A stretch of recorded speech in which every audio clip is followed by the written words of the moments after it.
Suzanne Marie Somers is an American actress, author, singer, businesswoman, and health spokesperson. She appeared in the television role of Chrissy Snow on Three's Company and as Carol Foster Lambert on Step by Step. Somers later became the author of a series of self-help books, including Ageless: The Naked Truth About Bioidentical Hormones, about bioidentical hormone replacement therapy. She has released 2 autobiographies, 4 diet books, and a book of poetry.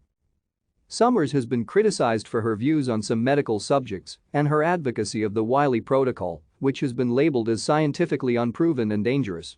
Her promotion of alternative cancer treatments has received criticism from the American Cancer Society.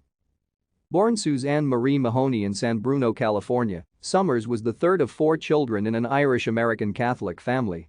Her mother, Marian Elizabeth, was a medical secretary, and her father, Francis Mahoney, was a laborer and gardener. When Suzanne was 6 years old, her father became an alcoholic. Thank you for watching. Like and subscribe if you would like to view more of our videos. Have a nice day.